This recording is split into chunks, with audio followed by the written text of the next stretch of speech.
Olá, sejam todos muito bem-vindos ao Direito e Justiça. Aqui você tem informação, orientação e análise jurídica de qualidade. Afinal de contas, o direito faz parte da vida de todos nós. E você pode participar do nosso programa. Você pode curtir, você pode compartilhar com seu amigo, com seu familiar e, claro, pode sugerir temas. Sugerir algum tema que você queira ver debatido aqui, sempre na análise, na qualidade dos nossos convidados. E hoje eu tenho a alegria de trazer aqui para vocês nosso colega, advogado, Dr. Cyrus Benavides, que é presidente da Comissão de Relações de Consumo da OAB aqui do Rio Grande do Norte. Dr. Cyrus, muito obrigado, seja sempre muito bem-vindo ao nosso programa. A alegria é minha, doutor Marcelo, advogado, amigo Marcelo, nesse podcast que leva conhecimento, informação, numa linguagem que as pessoas entendem, né? Um programa que o advogado assiste e se encanta e a população, o cidadão comum, também consegue entender tudo o que está sendo explicado, debatido aqui no Direito e Justiça. Eu costumo dizer, doutor Cyrus, sempre que consumidor bem informado é sempre um consumidor mais bem protegido. Sim, existe uma dádiva que diz que no direito do consumidor, o consumidor é o rei. Por quê? Porque ele é a figura desprotegida. Você imagine o que é brigar numa relação de insatisfação, uma empresa como a TIM e um consumidor como uma pessoa que é um CPF, que é um número individualizado. Então, por isso que o Código de Defesa do Consumidor, ele nasceu e é amplamente aplicado, né, de forma as pessoas estão mais conscientes, né? É um livro que as pessoas acessam, é um livro que tem determinação legal que deve estar próximo aos caixas de todos os estabelecimentos comerciais. Então, a população ela tem acesso aos seus direitos e tenta aplicar. Por isso, tanta demanda na área do consumidor. O Código Consumidor, salvo engano, em 1990, já estamos aí com 35 anos, né, de Código de Defesa do Consumidor, já após o advento da Constituição de 88, né, um código, digamos, até mais humanizado, que olha a questão da dignidade da pessoa humana, tem todos esses fatores. Como que a gente pode fazer um comparativo das relações consumeristas, dos direitos dos consumidores ali daqueles anos 90, hoje para o 2025? O que a gente tem de avanços, por exemplo? É impressionante. Eu, por exemplo, Marcelo, eu sou professor da disciplina de Direito do Consumidor. Então, durante o exercício da advocacia, eu coloco em prática o que eu ensino aos meus alunos em sala de aula. O Código de Defesa do Consumidor, ele tem máximas, determinações que são eternas, que vigoram desde 90 até os dias atuais. No entanto, com a modernização, com a chegada das inovações tecnológicas, novos tipos de vendas, por exemplo, o Código de Defesa do Consumidor teve que ir se adequando. O exemplo mais clássico dessa adequação da modernidade é as compras online. Imagine você que em 1990 jamais se preveria que em 2025 essas compras online elas estariam superando as compras físicas pelos sites, pelas lojas virtuais. E aí é inserido de uns anos para cá o direito do arrependimento. Ou seja, se o consumidor fizer uma compra online ou sem ser numa loja física presencial, sem que ele pegue numa camisa, que ele analise o material, que ele olhe o tipo do produto, se é o que ele realmente esperava, quando esse produto chega na casa dele, que ele abre, ele tem até 7 dias para devolver sem custo aquele produto. Estamos falando aí das compras no mercado digital, aí computador, celulares, nos aplicativos, o comércio eletrônico, salvo engano, eu vi um dado do ano passado, enquanto o comércio físico teve uma redução, o comércio eletrônico teve um aumento em torno de 60%, 65% em relação ao ano 2023, Demais. 2024, né? É o chamado e-commerce, né? Para se ter uma ideia, hoje o setor de peças, por exemplo, a gente não imagina, o setor de peças automotivas, de veículos usados, é um ramo gigantesco, todos de compras online, compras virtuais. Muito grande. E uma preocupação que eu começo a conversar também, às vezes com alguns clientes e orientando lá nas minhas redes sociais, aumenta-se também as compras no meio digital, mas também temos que aumentar a atenção, né? Porque os golpistas que antes aplicavam os golpes presenciais também estão nas redes sociais, colocando ali as arapucas, as armadilhas para nós consumidores, né? É verdade, Marcelo. Para se ter uma ideia, a quantidade de golpes nessas esferas virtuais, elas se multiplicam, que quando está sendo combatido, está sendo orientado, já começa outro tipo de golpe, e aí eles começam a fazer novas vítimas. São as mais diversas.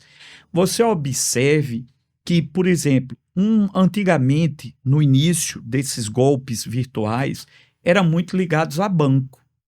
Não eram muito ligados a tentar induzir as pessoas mais vulneráveis. É muito interessante porque nós estamos tendo uma reunião da comissão e um dos membros da comissão do consumidor da OAB-RN, das relações de consumo, sugeriu em pauta que seja tirado escolhido um mês, para palestras para idosos para não cair em golpe. Grandes alvos dos golpistas. Veja eu tenho mamãe, minhas tias a cair em golpes. Veja que interessante. Por quê? Porque é um público mais vulnerável.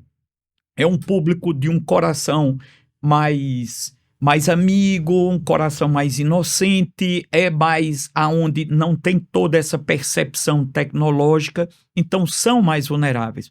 Então vamos colocar um projeto ainda para esse ano, para fazermos uma cartilha anti-golpe para os mais vulneráveis. A situação dos golpes, recentemente eu tive um caso de uma consumidora que teve o cartão de crédito indevidamente utilizado para compras, né? Ela foi vítima daquele golpe do motoboy. O cara liga, tem todas as informações dela, idade, endereço, telefone, RG, CPF, para entregar um chocolate pelo aniversário. Chega lá, olha, agora você tem que pagar um frete. Aí a pessoa, tá, tudo bem, R$4, R$5, ela vai ganhar um bom chocolate, uma marca famosa e tal. Só que no que ele passa o cartão, não é R$4,90. Ele passou R$41 mil, né? A gente judicializou a situação e estamos na disputa ali com a instituição financeira que sustenta, mas ela passou o cartão, ela digitou a senha, que fica essa situação do consumidor que foi enganado, né? Foi levado a um golpe, está no prejuízo. Mesmo produzindo... E lidando ali com a instituição bancária que alega, olha, a culpa é dela. Mas nós entendemos, por exemplo, vou lhe dar aqui exemplos pontuais sobre o caso que você exemplificou. Primeiro, uma transferência de 48 mil, o banco tem que estar perto, o banco tem que travar, o banco tem que ligar, ou seja, o consumidor já vai pegar tudo que lhe favorece juridicamente para dizer que ele precisava da segurança do banco, o banco mais perto. Essa é uma tese, né? A outra tese é qual eu costumo colocar nas minhas iniciais. Qual a diferença da pessoa que é ludibriada criminalmente a digitar uma senha da pessoa que está com revólver e digita uma senha? Ela sofre um tipo de crime para que ela coloque, para que ela digite, para que ela autorize, para que ela forneça algum dado. Então, o consumidor tem que ser protegido. Graças a Deus, a gente vê os tribunais entendendo, não no seu 100%, mas muitas decisões já sendo pacificadas de que bancos devem sim arcar com a responsabilidade, mesmo que o consumidor venha a digitar uma senha por meio de uma persuasão fraudulenta, algum tipo de crime. Estudando para esse caso, em fevereiro eu vi que saiu um acordo bem fresquinho, perdão, do nosso tribunal, falando a questão do perfil do consumidor. Num caso específico, muito semelhante a isso que eu estava relatando, fugia completamente do perfil do consumidor aquela movimentação financeira na conta dele. Em função dessa questão e outras, foi concedida, digamos assim, como diz o ganho de causa para o consumidor, reconhecendo a responsabilidade da instituição na falha da segurança. Exatamente, foi o que eu disse. Associado a isso, eu gostaria de trazer um tema, não sei se está na pauta, claro, que é o aos amigos. Superendividamento da população. Importantíssimo. Nós, hoje, uma das nossas missões à frente da Comissão do Consumidor é uma luta incansável para fazer com que o alto número de pessoas, Marcelo, um dado para quem está assistindo esse podcast, mais de 80% das famílias norte-riograndenses estão endividadas, possuem alguma dívida. Isso é um dado altíssimo, aonde geram inúmeras depressões, encerramento de lares, casamentos, suicídios. Você imagine o que é quase 90% de uma população de um estado sem ter poder de compra. Está escrita no SPC, no Serasa. Então, existe os mutirões para renegociação de dívidas. Existe uma legislação nova, que é a lei do superendividamento, que é para resgatar a cidadania, para fazer com que as pessoas possam exercer o seu poder de compra. Então, essa é um tema que eu queria trazer aqui e dizer que nós estamos desenvolvendo uma divulgação para que as pessoas resgatem o seu poder de compra, o seu nome. Importantíssimo, né? A lei do superendividamento, né, que o doutor Cílio está falando, foi de 2021 ou 2022. Sim, 2021. Muito recente, ela traz modificações no Código de Defesa do Consumidor, né, fazendo com que o judiciário, inclusive, tenha um papel um pouco mais ativo junto a, não diria nem a possibilidade, quase que a obrigatoriedade de que se sente e que se negocie para resgatar isso que o senhor falou, a dignidade das famílias. Mas poucas pessoas têm procurado o judiciário. A beleza da lei do superendividamento é que você pode ir a um PROCON e fazer de forma administrativa. Você pode ir a um tribunal de justiça, a um fórum, e procurar o setor e fazer. E aí, quando você entra com esse processo, você deixa de ser devedor. Por quê? Porque você está negociando a sua dívida, certo? Então, você vai ter a benesse da lei como um processo de falência, concordata, né? Aqueles processos antigos, uma recuperação judicial da pessoa jurídica, né? Judicial. Agora, doutor Cílio, o senhor que foi já diretor do PROCON, né, há alguns anos, eu já até tive a oportunidade de entrevistá-lo como diretor do PROCON, quando estava lá em Mossoró, na minha querida TCM, Cabo Mossoró. A gente falando aqui da questão da negociação, eu digo, é sempre o melhor caminho do que a judicialização, mas eu ainda percebo uma cultura empresarial ainda muito litigiosa. Algumas empresas ainda, eu tenho o sentimento que elas relutam em sentar para conversar. Só para o senhor ter ideia, essa semana eu tive 3 audiências, 2 delas de conciliação e uma de instrução e julgamento, onde o magistrado, antes de começar a audiência, deixou ali a possibilidade de um acordo. Mas, infelizmente, coincidentemente, contra a mesma instituição, a resposta já vem pronta. Não temos acordo. Não temos proposta de acordo. Nós até apresentamos ali na hora. Olha, a gente abre mão disso, porque às vezes o consumidor não está querendo dinheiro quando se questiona, por exemplo, o dano moral. Ele quer resolver a vida dele, ele quer resolver o problema dele. Como é que a gente consegue tentar equacionar também essa cultura empresarial ainda por brigar em vez de sentar e negociar? Por incrível que pareça, isso parte ainda de forma mais acentuada das empresas maiores.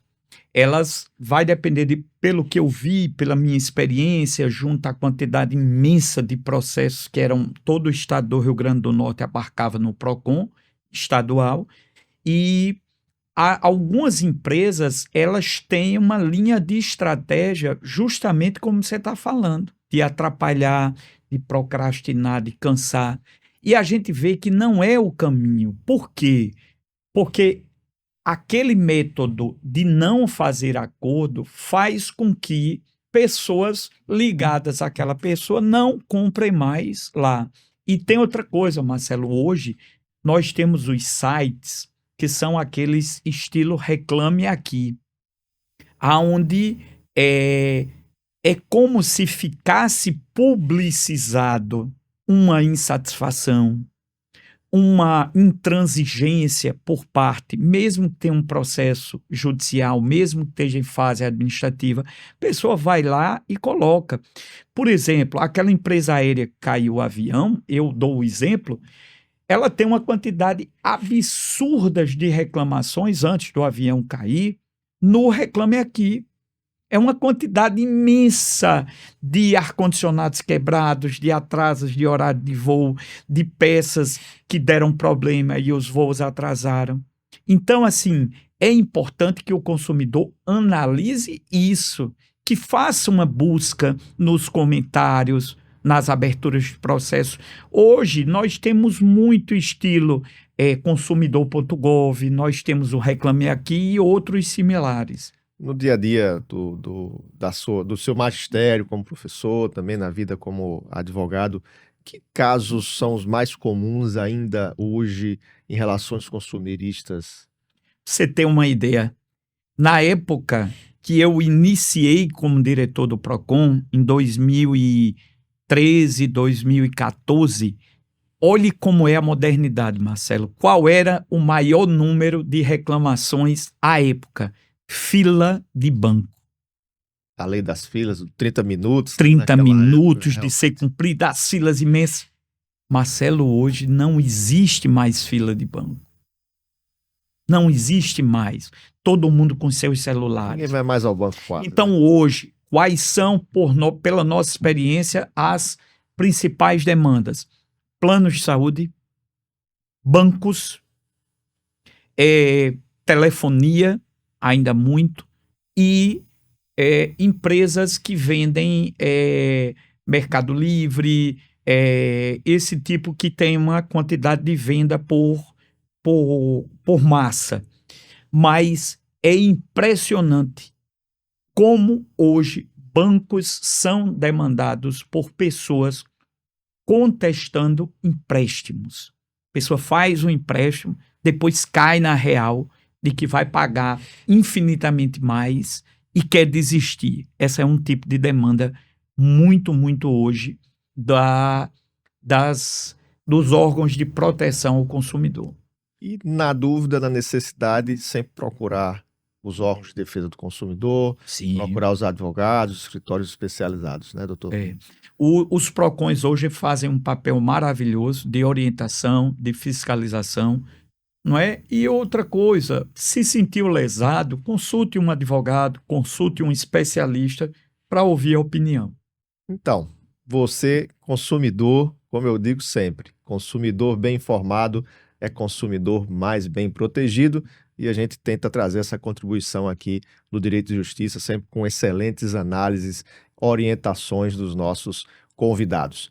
Participe do Direito e Justiça, compartilhe, curta, faça lá o seu comentário, sugira temas para a gente debater aqui no nosso programa. Doutor Ciro, muito obrigado pela presença, seja sempre muito bem-vindo. Eu que agradeço, Marcelo, eu que já assisti programas anteriores, não é? E acho que o objetivo do programa é belíssimo, é levar conhecimento numa linguagem simples, para que as pessoas entendam e possam aplicar na vida prática delas. Muito obrigado mais uma vez. Obrigado a vocês também. Tenham todos sempre Um bom dia, uma boa semana e até o próximo programa. Toda sexta-feira, episódio novo do podcast Direito e Justiça, no nosso canal no YouTube e também no Spotify.